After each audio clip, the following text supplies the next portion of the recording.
Hey guys, welcome back to Young Americans Abroad, your best place for weekly content on young American soccer players playing overseas. My name's Austin Van Churn. And my name's Patrick Ferry. And welcome to our show.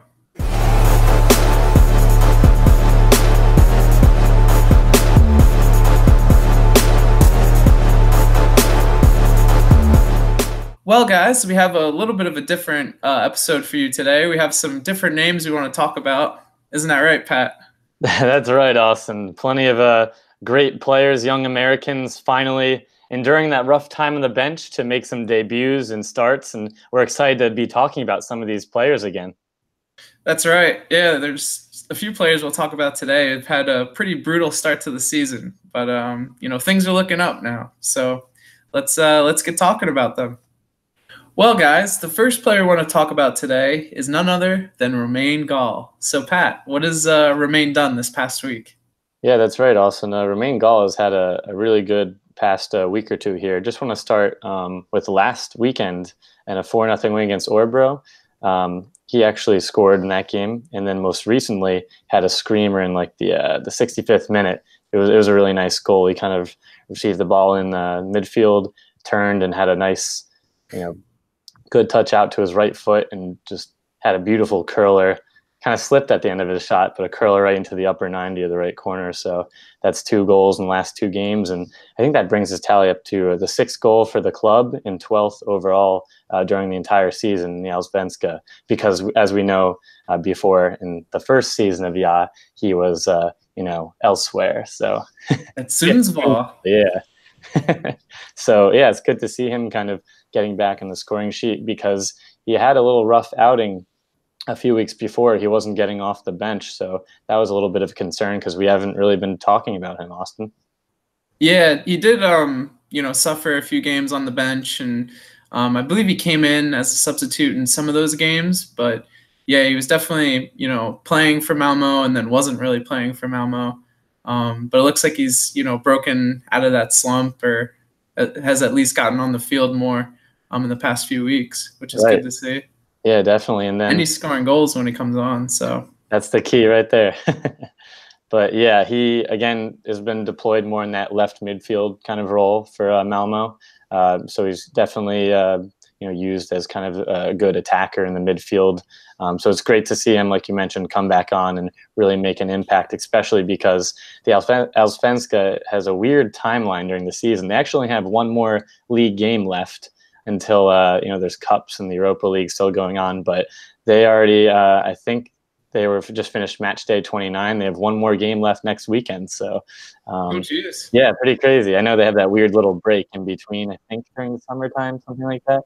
But it's good to see them kind of, and Romain Gall end the season on such a high note, especially with this U.S. friendlies coming up. Who knows, Austin? We might see some good things.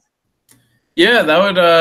I would be perfectly fine with seeing Romain, come into a U.S. men's national team camp here to end the year. That'd be, I think, a cherry on top of his good season in Sweden. To be honest with you. Yeah, absolutely. And again, like you mentioned, it would be interesting to kind of see where he would fit in with the U.S. team there. But just to give him a shot, as he has had a very, very successful season as a whole. Right. And I think we gave Jonathan Amon a shot, which I'm fine with. So why not give Romain Gall a shot in a camp, especially one that we might not have certain MLS guys, available due to the playoffs and things of that nature. I don't see, a reason why not to call in Romain Gall. Absolutely. Completely agree. And then, just going back on the schedule there, they won't be playing any more league games, but they're still in the group stage for the Europa League, which is really funny. Oh, geez. It's interesting. And so I know he'll be able to make an impact against some of those higher level teams if Malmo, keep progressing and things like that. So hopefully we'll see more from him, even as it starts to get slow in Sweden there. Yeah. I think you might play in this next, Europa League match. 2 games, 2 goals, and Malmo's in good form at the moment. So I don't see why not, or why you wouldn't keep him on the field and keep him in the game. Yeah, absolutely. So I think, yeah, let's just hope for more goals for Gall. Yeah, that's right. And speaking of producing this season, let's go over to England. And Pat, who else was producing this weekend? That's right. None other than our usual Lynden Gooch for Sunderland there over the weekend. They had a 2-0 win against Plymouth Argyle, which actually I believe it puts them up to second place. I think they're 3 points now behind Portsmouth. So they're looking really good. And again, Gooch is making an impact. He didn't have an assist or a goal per se, but earlier in the game, I was watching some of the highlights. He had a nice ball settled down, had a screamer off the crossbar. It was beautiful. Had this nice dip on it, and he was, hands on his head. He was like, "Oh man, I just almost hit the goal of the year." But again, he was able to make such an impact, and eventually drew a penalty. I think in some around the 60th minute or so. So it was great to see him again. Maybe not create a goal or assist, but essentially did create a goal off the penalty. So again, great to see Lynden performing with Sunderland, and yeah, I mean, I don't see why not he should be. I know it's League One, and you could make the argument that the level of talent isn't as high as it was in the Championship, but another player that we should consider throwing in there again. Yeah, I was watching some highlights, I believe, over the weekend of his performance against Argyle, and he looked pretty good. He looked very dangerous anytime he was on the ball. So yeah, I love me some Lynden Gooch. So why not see him in a US shirt again here later in November? But yeah. That's encouraging. Again, Lynden's been consistently playing well, it seems like, for Sunderland all season. So that's good to see and good to hear. Yeah, again, and I know which is a good thing. We're touching a lot of points again, kind of saying similar great things about Lynden week in and week out. So, I mean, honestly, don't have too much more to say on Lynden, but again, it would be great to see him start to make an impact again for the U.S. team. And I'm not expecting him to be a Pulisic or anything, but someone that we could call on when we need more energy in a game that against some of those CONCACAF sides where it's pretty tough and physical. I think he can match that or exceed that, and especially some of those hostile environments. Yeah, because League One is probably a pretty similar environment, to be honest. Yeah, no, that's similar true. Play style, maybe. I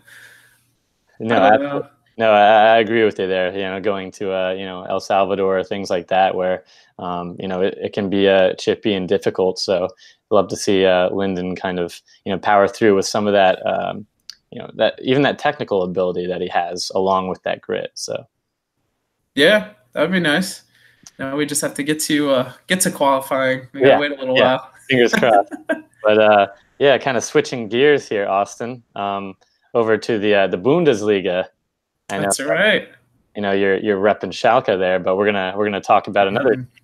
I am, yeah, and that's gonna be Christian Pulisic. So Christian played in 2 games this week, and the first game was Dortmund's 3-2 DFB Cup win over Union Berlin. And in this game, Christian Pulisic started, played the entire game.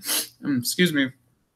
He also scored a goal in this game, had an assist, and then also drew the game-winning penalty. So it was a pretty good game for Christian. He looked dangerous all game. Some of the highlights I saw and some of his all touches video, he looked very good. But he also gave away the ball a little bit too much in this game, from what I heard. And he had such a good game and was very effective in certain moments. But again, he still had that symptom we've seen this year where he kind of just holds on to the ball a little too much, goes at players a little too much, and it kind of costs them and in moments. But again, he made Dortmund tick on the day, and essentially had a hand in all 3 of their goals. So I guess that's very encouraging, especially since we were talking about last week the Jadon Sancho versus Christian Pulisic saga. So I guess this was one in the column for Christian Pulisic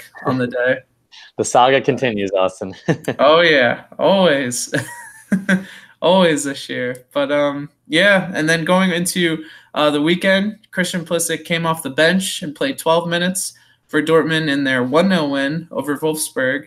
So another good result for Borussia Dortmund in the Bundesliga. But again, Christian Pulisic was on the bench for this match, did get in at the end, which is, good to see. And, looked pretty bright from what I watched in this game. But, it was only 12 minutes, so there's nothing to really glean from that. Tough to gauge. And no, like you said before, at least he, before that, had the momentum with that goal and assist, chances created. So it's nice to see him not being left on the bench completely. And that the coach still is really, it's a juggling act between two young starlets there. Yeah, I mean, there's nothing bad about that for Lucien Favre. yeah, it's a good problem for Dortmund.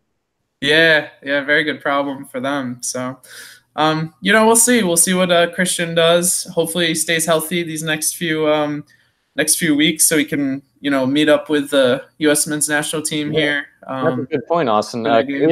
We haven't seen Christian in a while for the U.S. I know, it's been a while. So hopefully we get to see him. It was just announced that Wayne Rooney will be playing his final game for England when we play them. I think it's November 15th. So that would be a pretty cool game to see Christian Pulisic take part in. And maybe Jadon Sancho will be on the field at that time too. That'd be something else. But side note, brutal way. If any of you watched the DC United playoff game, for Wayne and the boys to go out there.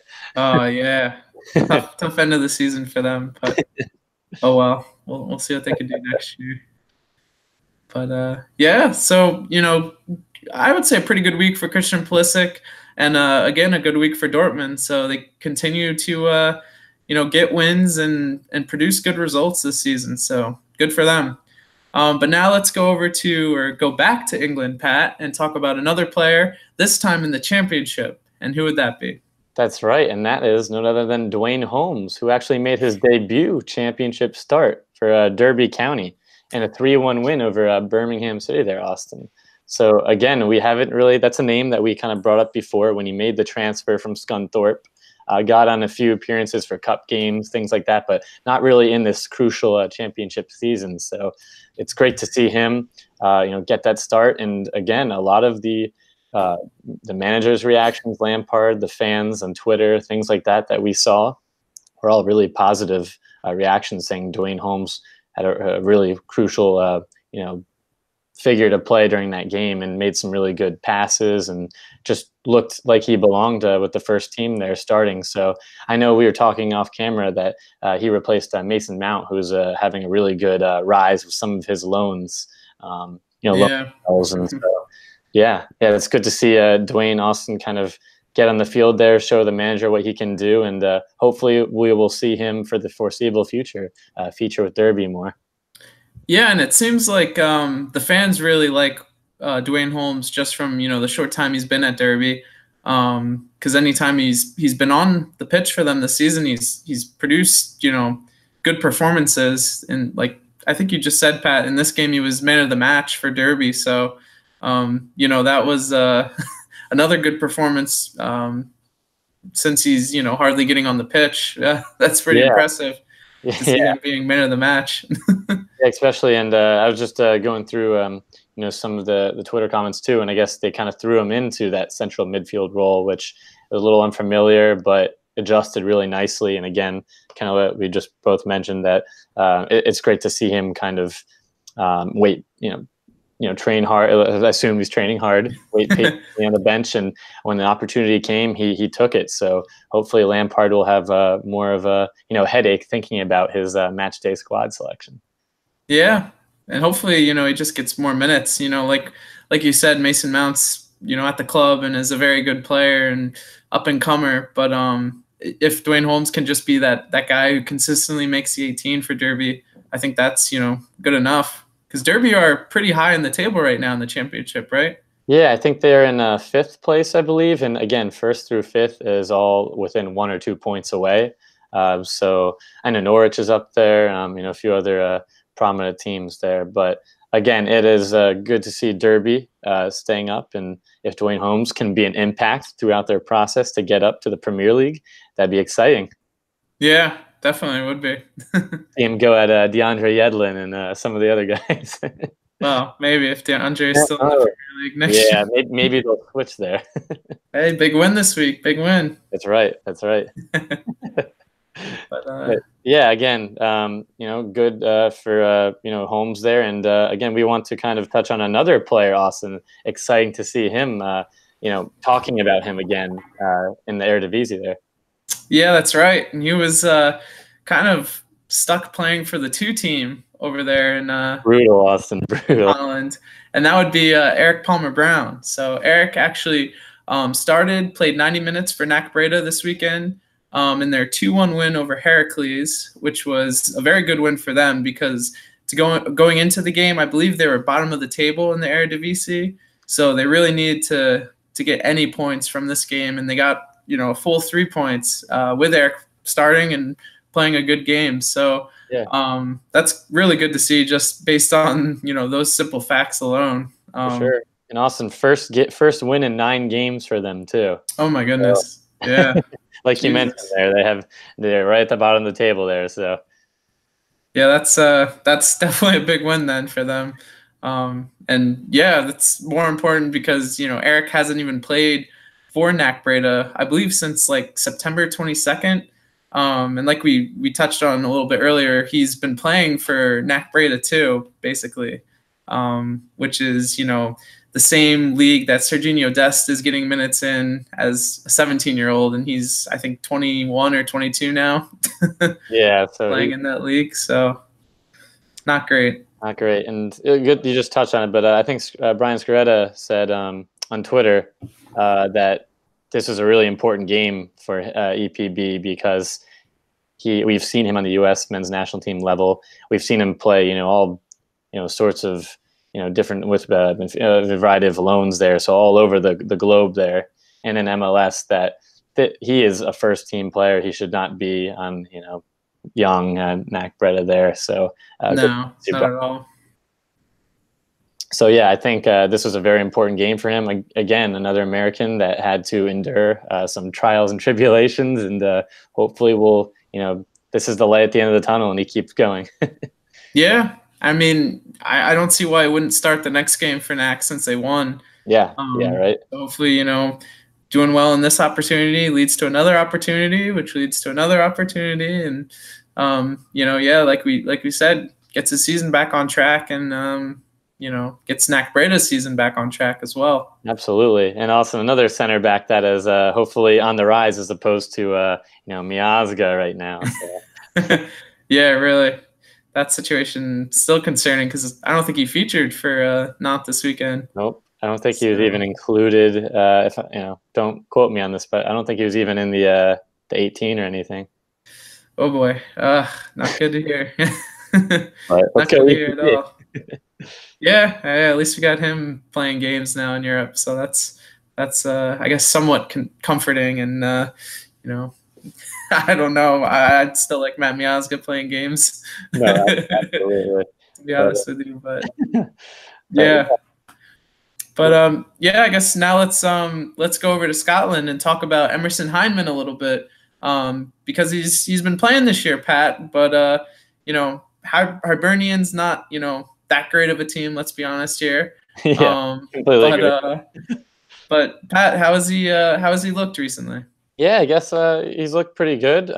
It's good to see him starting a few games, and most notably, I think it was a few weeks back against a crucial game in Celtic. Unfortunately, they lost 4-2, I believe, but he drew high praise from Brendan Rodgers there, Celtic's manager, quoting him as a really crafty technician in the center of the pitch there. So that's good words, and it looks like he has, I think, Austin, 9 appearances so far, and the season's fairly early, so that's a good sign that he's getting some, maybe not all starts, but getting on the field. So that's what we want. Yeah, I think it was he also played like 450 minutes or so this season, which isn't bad in 9 games, and then also I believe he scored just 1 goal so far and has no assists. So not really producing, I guess, but he's a deep lying center midfielder, so I guess he's not going to be relied upon to score a lot of goals. It would be nice to see him maybe have a few more assists this year, or have a few assists in general. Yeah, absolutely.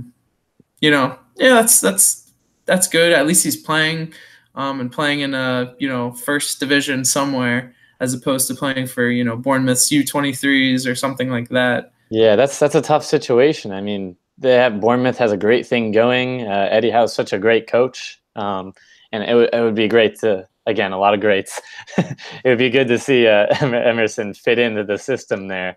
But again, something's I guess not elevating him to Bournemouth's first team.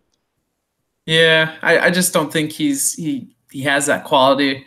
And I think part of that was the injuries have kind of taken a toll on him, a little bit. And I don't know. I just don't think he's really progressed well ever since he moved on from Fulham. It looks like maybe staying at Fulham might have been a better decision, at least right now. But Yeah, hindsight's 2020, and who knows what he would have done at Fulham, or if they even would have given him minutes if he stayed. So yeah, tough situation. Hopefully, he can kind of rejuvenate or revitalize his career with Hibernian there.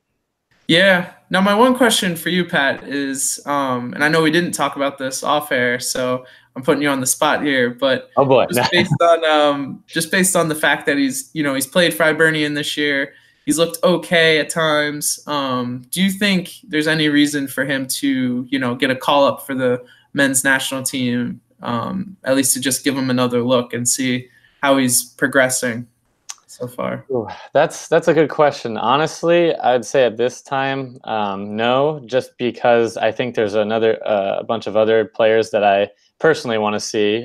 Maybe Sabbi, some more people, some upside. Obviously, different positions, but there's a handful of players I think that are making a little more leeway and making more waves. I think Hyman, unfortunately, I'd put him more in kind of a Morales category, if that kind Oh, of okay. sense. Um, Alfredo Morales playing for Dusseldorf.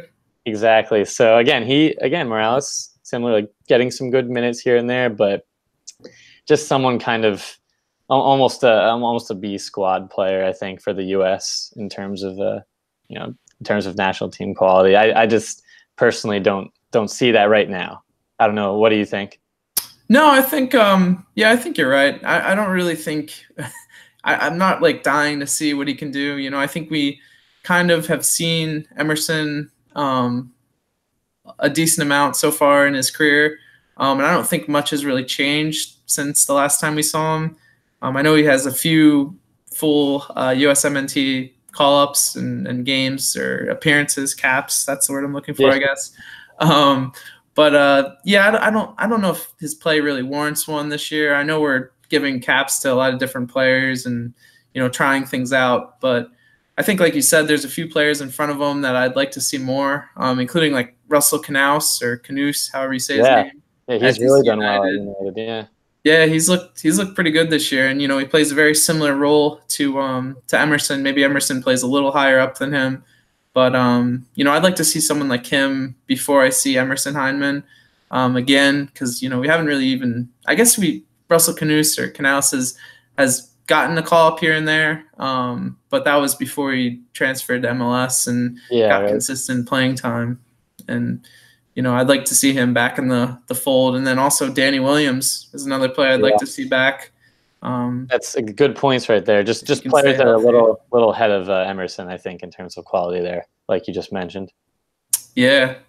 And we got to have Will Trapp on the roster and Michael Bradley. Yeah. So. Have to, right? It's required. Yeah. But so we just wanted to, I guess, touch on Emerson so far this season and what he's done, and hopefully he continues to get playing time this year, and starts maybe producing a little bit more, and we'll keep monitoring his progress over at Hibernian. So now moving on to our final player in this segment, and Pat, that's one of your favorites, so I'll let you do the rest. That's right, guys, and that is none other than Ethan Horvath of Club Brugge. Now, first, I want to say I am a big Stefan fan. Fantastic PK shootout he's involved with. But I still have high hopes for Ethan Horvath, even though his few blunders took a toll on him for club and country, unfortunately. But I don't think he's really played for Bruges in the last 5 or 6 months. So it's been really, really good to see him get 2 starts. So I want to mention the first one last Tuesday He started against Oostende, if I'm pronouncing that right, in a 4-0 win. So it was a great clean sheet for Bruges. And then most recently, this past weekend, in a 1-1 draw against Genk, who's actually first in the table in the Belgian league and has been playing really, really well. So, they were constantly a threat to Bruges' defense. And I guess I didn't, unfortunately, catch the game, Austin, but Ethan apparently did very, very well back there. Fans were praising him. And actually, he was leading during the 4-0 win, led kind of the Bruges celebrations, if you saw that on Twitter. Oh, okay. Yeah, I think I did catch that with the megaphone, right? Yeah, with the megaphone. Yeah, it's funny. I guess he's saying a Bruges fan chant, and they were kind of saying it back at him, and everyone was jumping up and down, and the players were really embracing him and stuff. So that's really good to see for his confidence there. Yeah, that's really exciting. Because like you said, he was kind of relegated to the bench and hadn't really played much for Bruges, and we saw that with the full national team as well. He had that mistake against Portugal, and we kind of haven't really played him much since. So it's definitely good for his confidence to see him get 2 games in a row. And I know you were telling me off air that there was something else that happened with the other goalkeeper at Bruges that kind of led to this change. Yeah, I guess again, Carlo Letica, who is the Croatian, he's another young goalkeeper on the roster there, has been starting mostly in place this whole season, and he's promising goalie. He's gotten some good interest from some high level clubs there, but unfortunately had 2 major blunders. I think it was two or 3 weeks ago against Sint-Truiden, which kind of cost him the game. And I believe the coach kind of came out and said, like, if he didn't make those 2 errors, we would have had the result. So to have that kind of public comment is not very, good at all. Put it plain and simple there. So it's kind of good to see Horvath wait patiently and not kind of dwell or complain or anything like that. Kind of keep his head down. He's very quiet. I don't really know if he has any social media accounts, to be honest, or I can't really find him. He seems very, very reserved. Maybe it's the right word. He doesn't really get too excited. So right, but again, it's good to see him, performing on the pitch, which is what we want to see him in the news for. So it's great to see him get his confidence back with these 2 games, and hopefully he can continue this momentum, because Bruges right now, I think, still in the Champions League. So yeah, if he could start, starting for Bruges in the Champions League, that'd be. Yeah. Complete 180. Complete 180. And Austin, great competition for Stefan going forward, because if we can have those 2 goalkeepers producing at a high level, I think that's a fantastic kind of transition away from Guzan there. Yeah. Yeah, for sure. And like you were saying, I think you said recently to me that, if Horvath really starts to do well in Europe, then maybe that'll force Stefan to move over to Europe and, try his hand at a higher league. Yeah. In a higher league. Completely agree. It would be great to see Stefan back in Europe. He's looked fantastic for Columbus. Yeah. Yeah. He did. He looked really well in that, or looked very good in that DC United Columbus PK shootout the other day. So yeah. Great stuff. And we're both very happy to see Ethan back in the fold there at Bruges. So, that's our final player in this segment. So now let's go over to Quick Kicks. And now, Austin, it's my favorite time of the show. Oh, yeah. And that's none other than Quick Kicks. So you could test Dwayne Miller. It's Altidore over the wall. And that one is in! Josie Altidore from a long way out. The opening goal for the United States. So to start off Quick Kicks today, we want to just touch on Julian Green, who actually had the game-tying assist for Greuther Fürth in their 2-2 draw with Darmstadt over the weekend. And heading over to the Netherlands, Sergino Dest on his 18th birthday had a goal and an assist for Ajax's U19s in a 5-0 win. And heading over to Germany, Josh Sargent scored Werder Bremen 2's only goal in their unfortunate 4-1 loss this weekend. So again, no first-team debut for Josh, but again, scoring goals for Werder Bremen too. That's right. That's good stuff, Austin. Then Emmanuel Sabbi started and played 81 minutes, but unfortunately, Hobro, which is a struggling team, lost 1-0. And staying in Denmark, Jonathan Amon unfortunately was subbed off at halftime for FC Nordsjælland in their unfortunate 1-1 draw with Aalborg. And going back over to Germany, we have two strikers we want to talk about. The first is Haji Wright, who scored a goal and possibly had an assist. We'll have to check the game footage when it comes out for Schalke U23s in their 4-0 win over the weekend. And then Sebastian Soto actually scored another goal for Hannover 96's U19s. He scored the second goal in their 2-1 win over Hamburg's U19s. So again, Sebastian Soto keeps scoring goals. So good to see that. And as always, guys, thanks for watching. Make sure you like our video and subscribe down below. And again, make sure to keep following our Instagram and Twitter accounts. We're going to be constantly putting out some new materials even after we finish that incredible 19 under 19 list, Austin. That's right. We made a moment on Twitter, which is pinned on our profile. So go check that out. And it has all our posts that we did for all 19 players. So, go check that out, like I said, and give it a like and a retweet.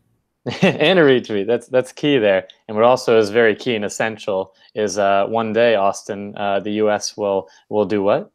That's right. One day soon, we will win a World Cup.